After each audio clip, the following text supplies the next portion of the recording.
If you had the chance to turn back time, would you change anything? It sounds like a simple question, so familiar that almost all of us have pondered it at least once in our lives. You might think of the mistakes that still haunt you, the decisions you regret, or the roads you wish you'd taken instead.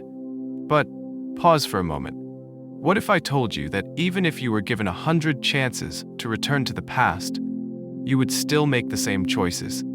You'd still fall for the wrong person, still miss that golden opportunity, still walk down the very same path as if everything had already been programmed. It may sound strange, but perhaps the reason is this. You, just like all of us, have never truly been free. Freedom, a short word with enormous weight. It's the sacred symbol of humanity's quest for selfhood. We praise freedom as the pinnacle of civilization, the ultimate power of human will. But does freedom truly exist? Or is it just a sophisticated illusion, woven by countless forces beyond our control? Our genetic code shapes our behavior. The environment we grow up in molds our beliefs and defines our limits. And deeper still, the collective unconscious, an invisible memory passed down from ancestors and society, might be silently guiding every choice we thought was personal. In today's video, we're about to embark on a journey of intellectual and spiritual discovery, a journey where the line between freedom and destiny begins to blur. From the ancient wisdom of Greek philosophy, where Socrates once questioned the nature of free will and the self, to the groundbreaking revelations of modern neuroscience, where researchers have found that the brain may have already decided for us in a split second, even before we're consciously aware of making a choice. And it is right at that intersection, between philosophy and science, between reason and the unconscious, that a profound question arises. Do we truly shape our own destiny? Or are we simply playing out a pre-written symphony, hitting every note as if by design, without ever realizing it? Prepare yourself, because this journey ahead is not just a quest for knowledge, it's a direct collision with your deepest perception of reality. When the boundary between freedom and programming begins to dissolve, you may never look at the world, or yourself, the same way again. Since ancient times, humanity has been asking questions about itself, and one of the greatest of those questions began with Socrates. Are we truly in control of our actions, or are we merely drifting along the unstoppable current of destiny? Ancient Greek philosophy, through the works of Plato and Aristotle, expanded that dialogue, laying the foundation for deep reflections on the soul, morality, and human agency. Yet it wasn't until the Enlightenment that the concept of free will truly took center stage in philosophical discourse. Immanuel Kant, the great thinker of the Age of Reason, made a bold declaration. Morality only makes sense if humans have the freedom to choose between good and evil. To him, without freedom, there could be no responsibility, and without responsibility, there could be no moral personhood. Freedom, in Kant's eyes, was the irreplaceable foundation of ethics and human dignity. But the history of thought is never a straight path. A century later, Friedrich Nietzsche, the rebellious voice of modern philosophy, fiercely challenged that view. To Nietzsche, freedom was not a universal truth, but an illusion, crafted to conceal the true nature of humanity. He believed that every action we deem moral or noble is actually driven by an invisible force he called the will to power, a primal instinct that urges humans not to become good, but to dominate, possess, and survive. In his view, we do not act out of ideals, we act from deep biological drives, elegantly disguised in the clothing of reason and morality. Imagine this scene. You're standing on the deck of a great ship, surrounded by the vast ocean. Your hands grip the wheel firmly, your eyes fixed on the distant horizon, and you believe, with all your heart, that you are the captain of your own life. Every decision, every turn the ship makes, feels like it's yours to command. You feel free. But what if that wheel in reality had already been programmed? What if every choice, every turn, every emotion, from love to regret, was merely a response generated by a complex system of genetic coding, childhood memories, cultural influence, and social conditions you never truly chose? Could it be that freedom is just a delicate illusion, a masterfully staged play in which you are both actor and audience, but never the director? Are you truly living your life, or simply performing a script that was written long before you could name the author? In the early 1980s, a series of seemingly simple experiments shook the very foundation of the concept of free will. Neuroscientist Benjamin Libet, in a groundbreaking study, asked participants to perform a very minor action, move their finger whenever they felt they had decided to do so. Meanwhile, their brain activity was monitored closely using EEG scans. The results stunned both the scientific and philosophical communities. Libet discovered that a special electrical signal in the brain, known as the readiness potential, appeared several hundred milliseconds before participants reported consciously deciding to move their finger. In other words, the brain had already made the decision, and only afterward did the conscious mind catch up and label the action as, "I just decided to do this." This forces us to confront a deeply unsettling question. Could it be that consciousness, the very thing we believe to be the center of all our choices, is merely a narrator that comes in after the fact, a storyteller rewriting the history of what has already happened without ever having had the power to intervene? Libet was not alone. Decades later, modern neuroscience continued to explore the door he had cracked open. One of the most advanced theories to emerge is the model of predictive processing. According to this view, the brain doesn't passively receive and respond to the external world like a reactive machine. Instead, it is constantly generating predictive models of the future, based on past experience, and then comparing those predictions to reality in order to adjust behavior. In this model, a decision isn't something that happens in the present moment. It's the final product of a long chain of unconscious processing that occurred much earlier, silently and invisibly. The feeling of, "I just chose this," is merely a side effect, an echo of a stone that was thrown long before. It's how the brain preserves a coherent story of the self, even if that self is just a well-crafted narrative to make sense of an automated process. And once again, the same haunting question rises to the surface. If every decision is calculated by the brain before we're even aware of it, then where does freedom truly exist? Could it be that what we call the self that knows, chooses, and takes responsibility, is nothing more than an inner voice that emerges after the fact, like a commentator trying to explain a game that has already ended? If that's true, then can we still believe in the idea of free will as the foundation of morality, law, and even our personal identity?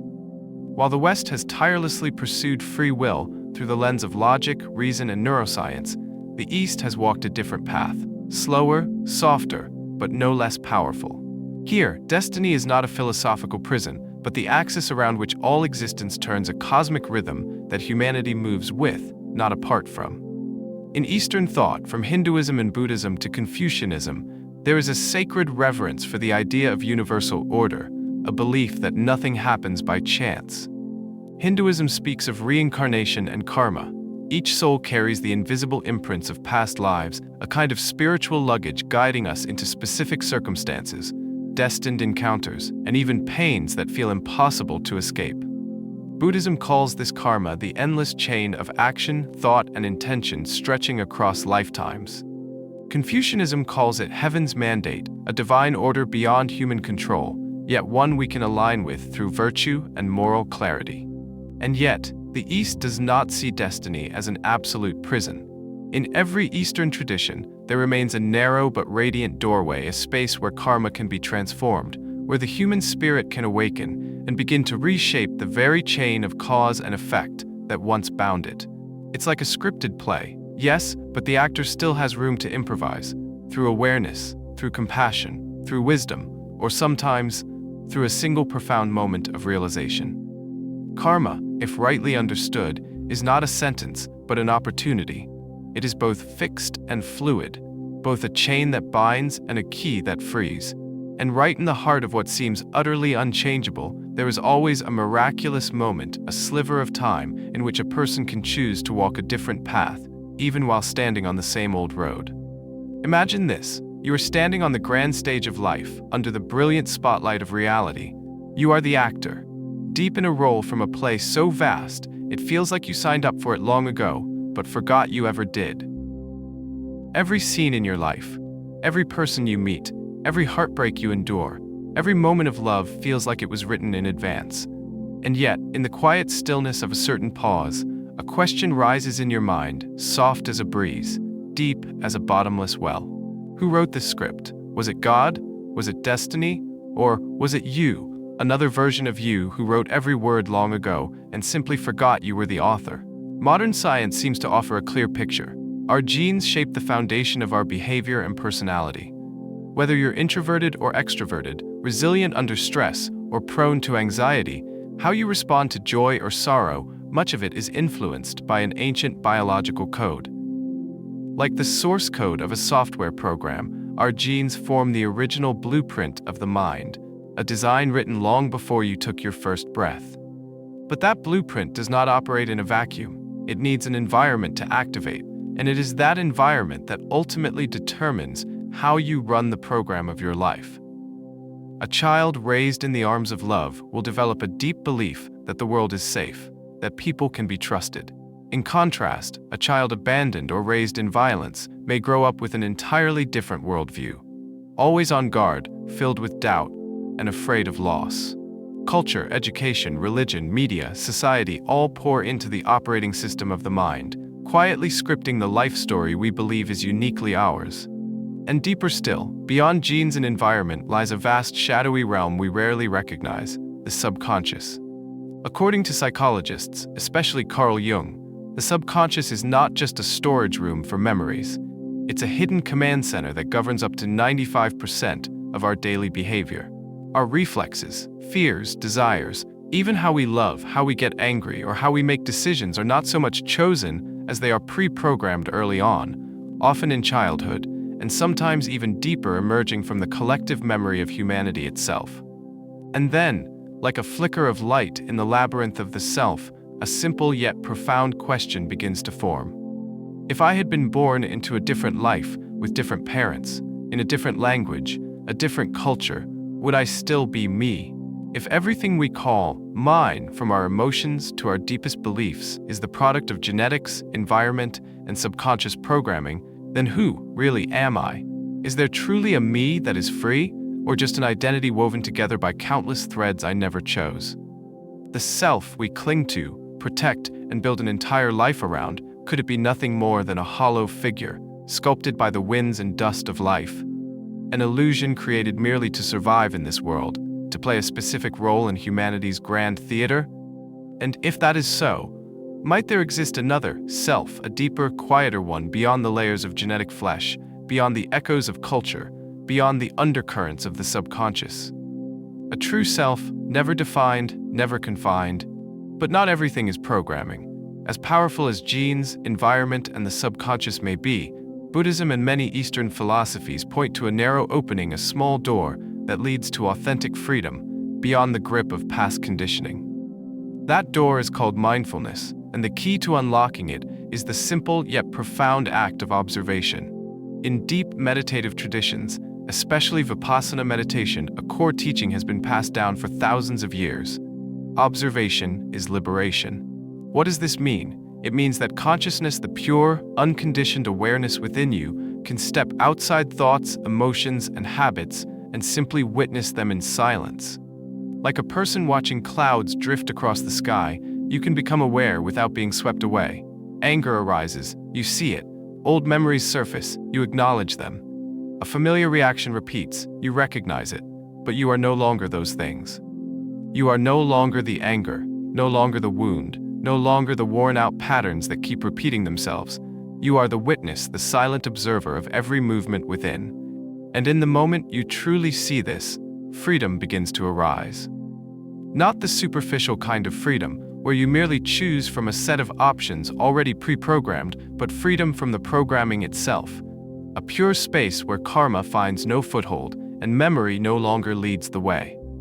Meditation is not an escape from life. On the contrary, it is the path back into life, with entirely new eyes. Eyes that meet your original self, not the you stitched together by genes, culture, or pain, but the quiet, transparent presence that has always been there, the one behind every story. When you practice mindfulness, even for just a few minutes a day, you begin to see the patterns that once ruled you, patterns you never even realized were there. And once you truly see them, you are no longer their victim. You no longer have to walk the same old road. You can compose a new note in a symphony that once seemed already written, and with each moment of mindful awareness, you are free. There is a saying, regarded as a jewel of human wisdom in the quest for true freedom. Between stimulus and response, there is a space. In that space lies our power to choose our response. In our response lies our growth and our freedom. The most remarkable part? These words didn't come from an Eastern monk, but from an Austrian psychiatrist, Viktor Frankl, a man who survived the darkest hell of the 20th century, the Nazi concentration camps. You are no longer the anger, no longer the wound, no longer the old patterns on repeat. You are the witness, the silent observer of every inner motion. And in the moment you see this clearly, freedom begins. Not the shallow kind of freedom, like randomly picking from a list of options already programmed for you, but freedom from the programming itself, a pure sacred space where karma finds no anchor and memory no longer charts the course. Meditation is not an escape from life. On the contrary, it is a return to life through entirely new eyes, eyes that behold your most primal self.